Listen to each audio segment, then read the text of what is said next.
Hello friends, तो आज हम लोग स्टार्ट करने वाले हैं हमारा एक और टॉपिक फिजिकल क्वांटिटीज़। जैसा कि हम लोग ने पिछले वीडियो में देखा था, फिजिकल क्वांटिटीज़ में स्केलर क्वांटिटी और वेक्टर क्वांटिटी होता है, लेकिन उसमें बस हम लोग को पता है टाइप ऑफ क्वांटिटी होता है वो। अब तो हमारे डिफरेंट डिफरेंट मतलब जैसे कि वेट के लिए अलग यूनिट होता है, लेंथ के लिए अलग यूनिट होता है। इस सब टॉपिक के बारे में हम फिजिकल क्वांटिटीज़ में पढ़ेंगे। और अगर आपने मेरा पिछला वीडियो नहीं देखा है तो उसका लिंक डिस्क्रिप्शन आपको मिल जाएगा, वहाँ से आप देख सकते हैं। तो चलिए शुरू कर।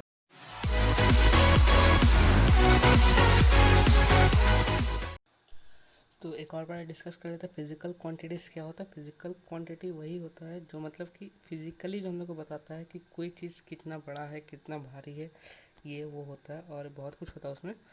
तो चलिए अब इसके आगे देखते हैं। फिजिकल क्वांटिटीज़ जो है दो टाइप और होता है, एक तो नॉन स्टैंडर्ड यूनिट्स होता है, कि स्टैंडर्ड यूनिट्स होता है। ठीक है, नॉन स्टैंडर्ड यूनिट जिसको हम स्पेसिफिक नहीं मान सकते, मतलब कि वो वेरी करता है प्लेस टू प्लेस में। जैसे इसका एग्जांपल हम आपको देंगे आगे। तो वैसे देख लेते हैं, जैसे हैंड स्पैन होता है जिसको हम लोग हिंदी में नॉर्मली बित्ता बोलते हैं, और क्यूबिट होता है जो हमारा फिंगर टिप से एल्बो तक आता है। और भी इसमें होता है जैसे पेस होता है, फुट स्पैन होता है, और बहुत कुछ होता है, पाम होता है, डिजिट भी होता है। और जो स्टैंडर्ड यूनिट है जो हमारा मतलब क्या बोलेंगे, हर जगह सेम होता है, वो कांस्टेंट होता है।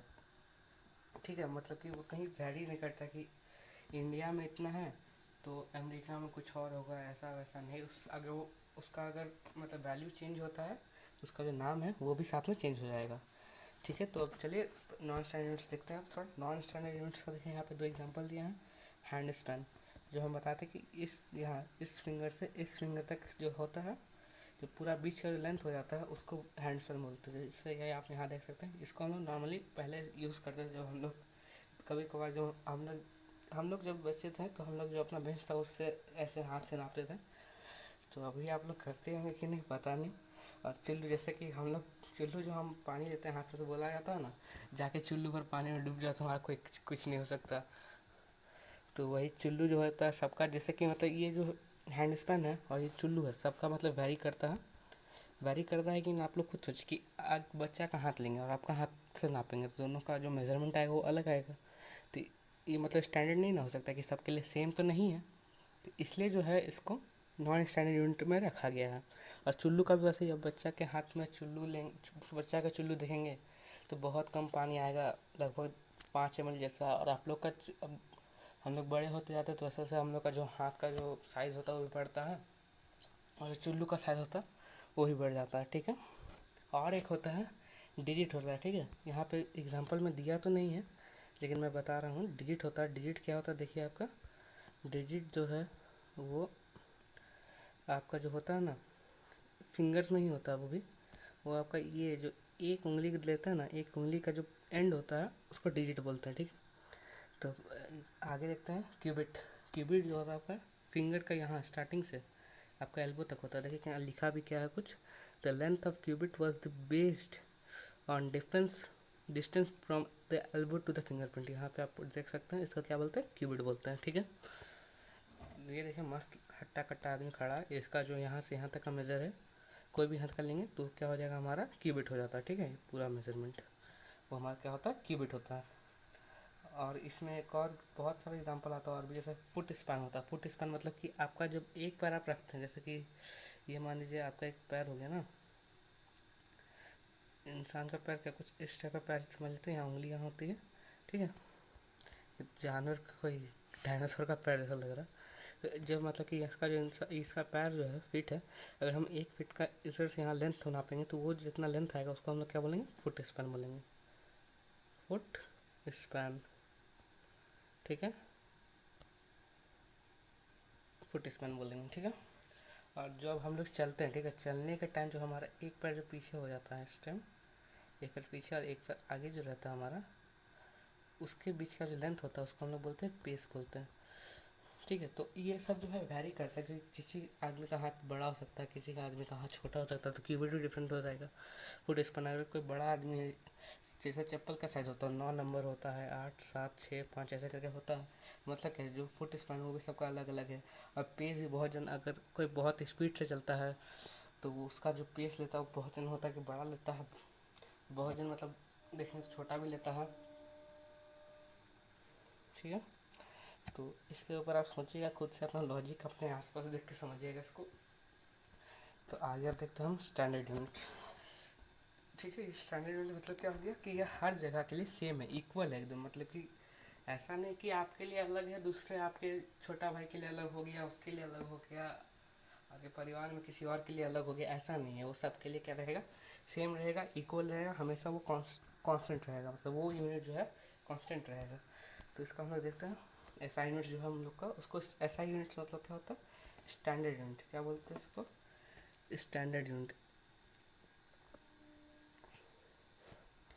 थोड़ा बढ़िया से लिख देते हैं, होता है स्टैंडर्ड यूनिट बोलते हैं इसको, स्टैंडर्ड यूनिट। ठीक है, इसको क्या बोलते हैं, स्टैंडर्ड यूनिट बोलते हैं। ये पूरा जो आपके पूरा वर्ल्ड में है वो सेम रहेगा। जैसे कि जैसे लेंथ का यहाँ पे हमको दिया हुआ है, मीटर होता है इसका सिंबल, तो ये सब आप लोग को याद करना होगा। मास का किलोग्राम होता है, टाइम का सेकंड होता है, इलेक्ट्रिक करंट का जो होता है वो एम्पेयर होता है, टेम्परेचर का हम लोग नापते हैं सेल्सियस में, लेकिन जो साइंटिस्ट लोग यूज़ करते हैं मेनली क्या होता है, केल्विन होता है उसका साइन। ल्यूमिनस इंटेंसिटी होता है candela, CD। Amount of substance, mole आपको केमिस्ट्री में मिलेगा आपका थर्ड चैप्टर में, एटम्स एंड मॉलिक्यूल्स, 9th का। ठीक है, तो ये सब जो आपको है ऐसा यूनिट और उसका सिंबल, ये सब याद रखना। किस क्वांटिटी का है वो भी साथ में आपको याद रखना। ठीक है, तो और कुछ देखते हैं इसका प्रीफिक्स, स्टैंडर्ड प्रीफिक्स। तो स्टैंडर्ड प्रीफिक्स मतलब क्या, जैसे कि आप लोग देखते होंगे कि मीटर है, मीटर को अगर हम 10 से मल्टीप्लाई करके लिखेंगे तो क्या हो जाता है 10, तो उसको क्या बोलते हैं हम लोग, 10 को अगर तो हो जाता है हमारा डेका मीटर। ठीक है, डेका मीटर, मीटर का एम लिख देते हैं हम लोग डेका मीटर। और डेका मीटर को हम शॉर्ट में क्या लिखते हैं, डायरेक्ट शॉर्ट में लिख देते हैं डेका मीटर। जो अगर मीटर कोई दिया 1 मीटर को हम 10 से, तो क्या हो जाता है वो 1 डेका मीटर, मतलब क्या हो जाता है DAM। ठीक है, डेका मीटर। वैसे यहाँ पे आप चार्ट में देख सकते हैं, जो आपका जो मेन जो यूनिट होता है वो यहाँ पे स्मॉल d है, और डी है, इसका बीच में जो लाई करता है वो आपका क्या यूनिट बेस यूनिट लाई करता है। ठीक है, बेस यूनिट लाई करता है। ठीक है, बेस यूनिट। तो ये जो आपका DA और D के बीच में लाई होता है वो बेस यूनिट होता है। ठीक है, तो यहाँ पे आप देख सकते हैं अगर बेस यूनिट में अगर हम माइनस हमारे 10⁻⁻1, आप लोग को बेसिक मैथमेटिक्स तो जानते होंगे, एक्सपेरिमेंट्स तो पढ़े ही होंगे आप लोग। तो उसमें क्या बताया जाता है हम लोग को कि अगर किसी भी ऑब्जेक्ट का पावर अगर माइनस, कोई भी नंबर का पावर -1 तो क्या हो जाता है वो नीचे चला जाता है, पाई के नीचे जाता है, मतलब डिवाइड में चला जाता है वो।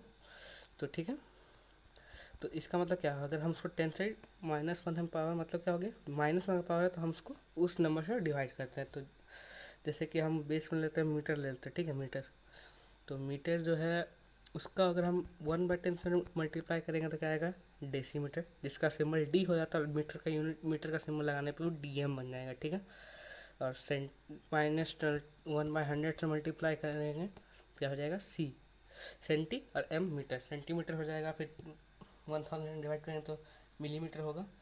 10⁻6 -6 ये हो जाता है माइक्रोमीटर।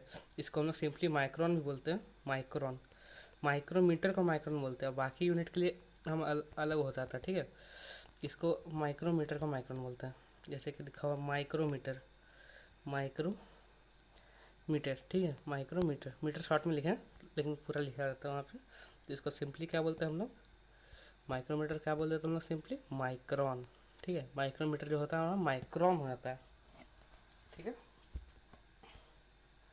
और आपका अगर हम लोग और भी है, आप लोग देख सकते हैं चार्ट में बहुत सारा कुछ दिया हुआ है। अगर हम लोग किसी को 10⁻⁻6 से मल्टीप्लाई तो माइक्रोमीटर, माइक्रोन बोल जाता है, और -9 नाइनोमीटर एन बन जाता है। ये आपको माइक्रोन जो है, माइक्रोमीटर माइक्रोन जिसको हम लोग बोल रहे हैं, वो आपका बेसिकली जो है आपका 9th का बायोलॉजी में सेल चैप्टर मिलेगा आपको। ठीक है, और जो नैनोमीटर है वो भी मतलब वो पार्टिकल्स का बीच का जो साइज़ होता है वो सब डिसाइड करने में हेल्प करता है, मतलब एटॉमिक लेवल पे ये सब यूज़ होता है, नैनोमीटर ये सब।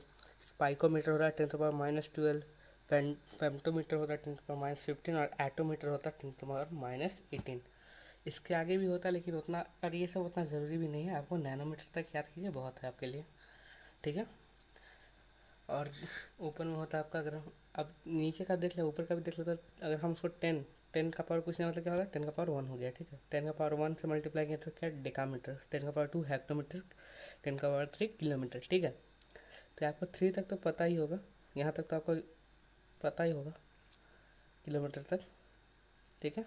तो उसके आगे जो मेगामीटर होता है, 10 की पावर 6 गीगामीटर होता है। जैसे मेगाबाइट, गीगाबाइट सुना होगा, टेराबाइट होता है, पेटाबाइट, एक्साबाइट।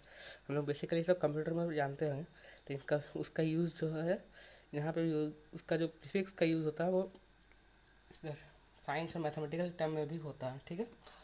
तो अगर हम 10 का पावर 6 से मल्टीप्लाई करते हैं वो हो जाता है मेगामीटर। 10 का पावर 9 से मल्टीप्लाई करते हैं गीगामीटर। 10 का पावर 12 तो टेरामीटर, ठीक है। और 10 का पावर 12 क्या, टेरामीटर। 10 का पावर 15 पेटामीटर। 10 का पावर 18 एक्सामीटर।